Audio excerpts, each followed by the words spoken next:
So, you want to build a cigar box guitar. This is the final video in the 2020 Cigar Box Guitar Builders Masterclass. Anyhow, so I hope you've enjoyed the video series. Hope you've learned a thing or two. We are going to pick up where we left off. If you need to get caught up, be sure to watch these videos up here. Parts 1, 2, 3, 4. And in this video here, we are going to finish this guy up. Okay? We are going to install the position markers, the strings. We are going to talk about intonation. Very, very, very, very, very, very important. And then we're going to throw some jams.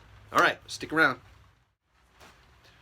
All right, so depending on the color and the neck material, I will opt for different styles of position markers. Sometimes I will drill out and use abalone or mother of pearl, or sometimes I'll just do screw heads for the top. Sometimes I won't do anything. Sometimes I will do solder burns. It's up to you. I like to use these round-headed golden linoleum nails, and I think that's what I'm going to use for this guy here. So one thing to do is to be sure, be cautious. Don't accidentally put these in the wrong spot. Okay, if you're going to mess up on anything, don't mess up on this. 3, 5, 7, 9, 12, etc. Right? We want to make sure that these are not messed up. All right, this is actually pretty simple. So what you do is you find a drill bit that's as thin as the nail that you're going to use. Okay, and then you mark, measure, be sure to do it right, and go only as deep as you need to. And then what I do is I verify the depth with a thinner nail, so I know exactly how deep it is. And then I get the real nail that I'm going to use and gently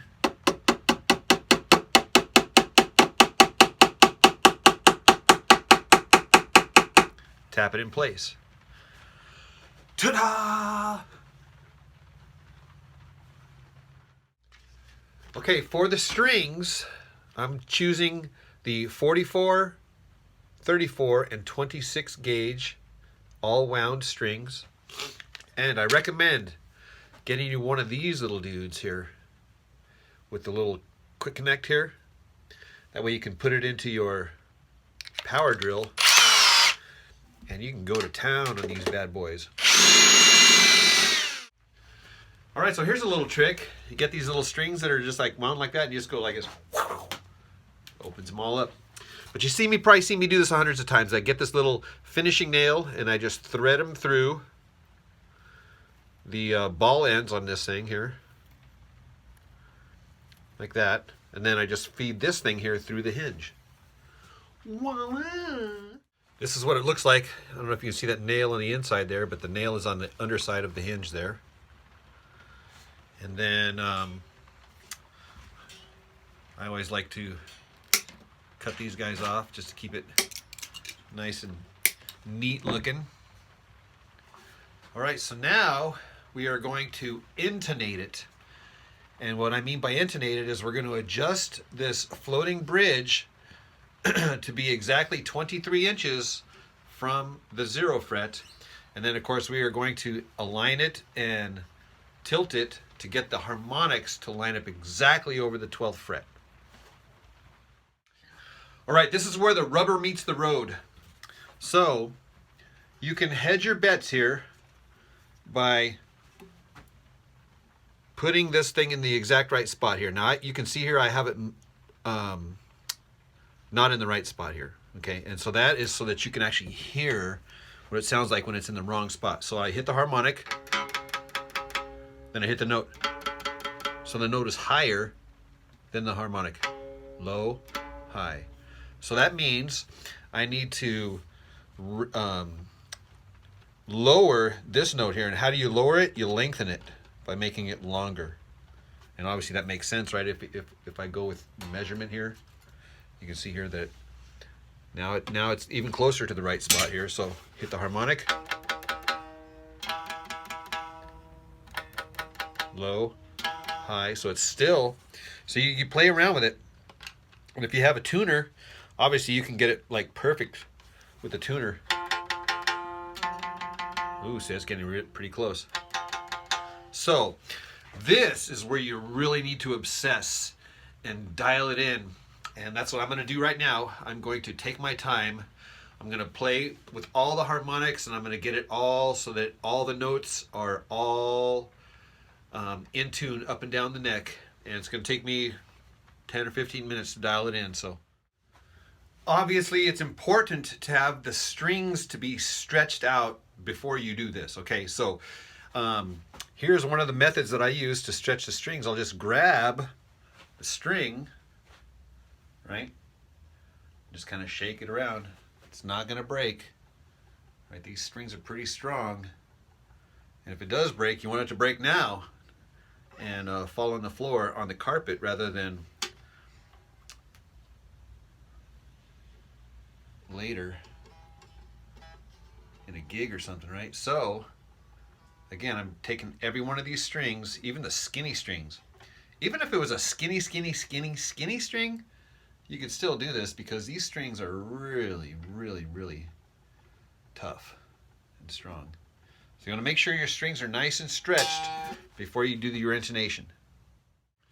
All right, so I've been fiddling and farting around with this thing for the past hour, and I dialed it in. And a couple of things to note that you'll probably need to put little grooves into your saddle just to keep the strings from sliding around when you bend. You don't want them bending there.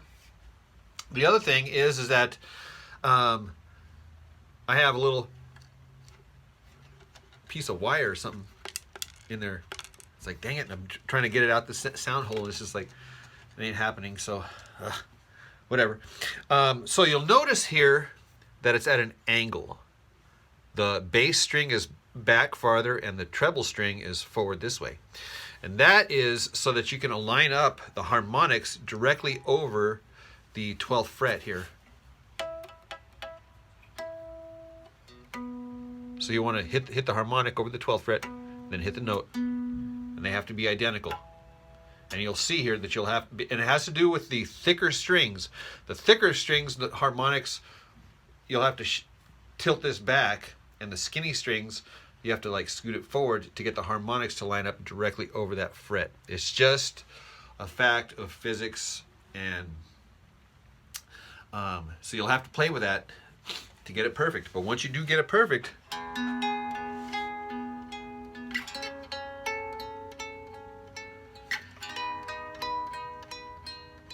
it'll be in tune everywhere.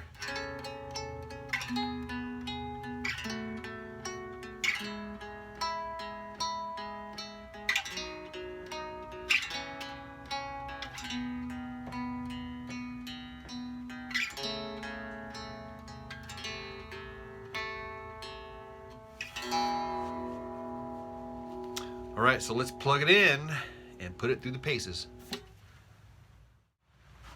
Can you hear the rain? All right, so as you could have predicted, I'm using the Roland Microcube for the sounds. First off, acoustic.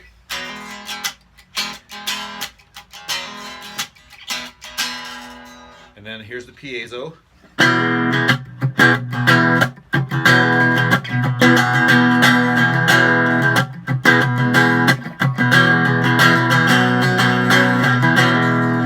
Here's the single coil.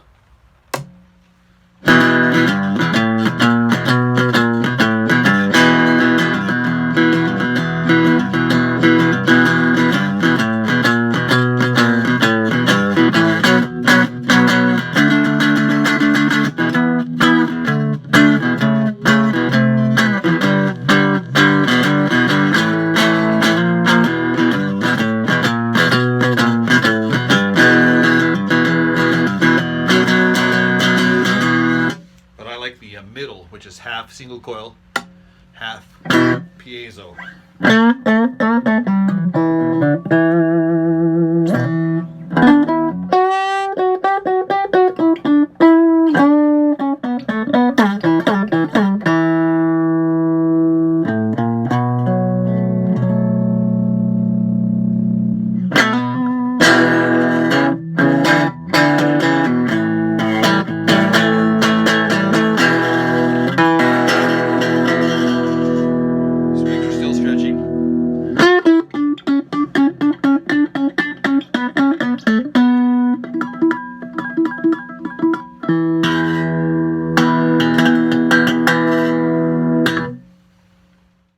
So as I'm playing and breaking this thing in, I'm realizing, hey, the back of this neck could probably stand some steel wool, right? Just to make it nice and smooth like butter.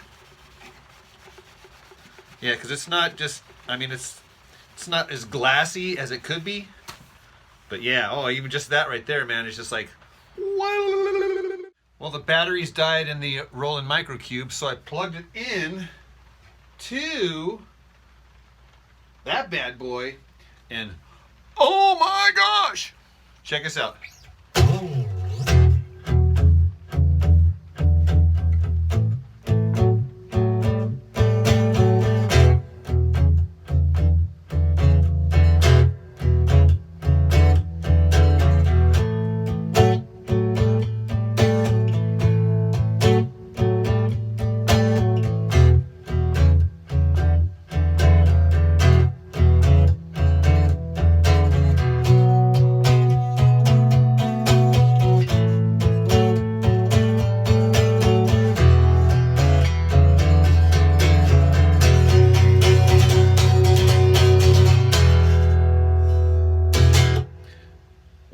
Okay, so anyhow, I wanted to show you guys some cool chords here before we sign out here. So anyhow, so check us out. So I'm tuned EBE,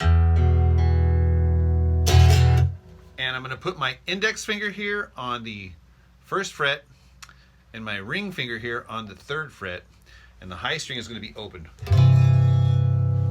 Now I'm going to take this chord and move it around. This here is the 5th fret, 3rd fret, and open. And then slide it up here to the 7th fret, 5th fret, and open. So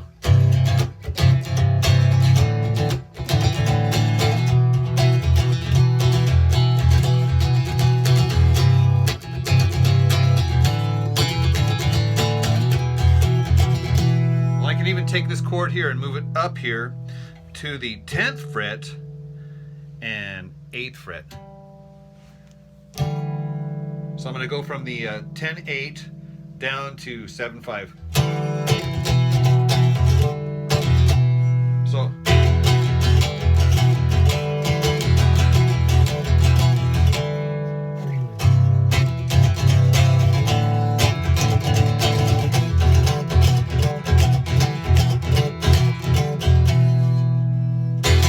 So it's just a cool chord shape. The open strings are your root. Could it get any easier than that? So you want to build a cigar box guitar, all right? Well, now there's nothing holding you back, man. You need to get out and get after it and tear it up. And once you're done, you need to send me a link so you show me what you got going on. Oh, hate that. Get a booger in your beard. This is what I do whenever I get booger in my beard. To get the all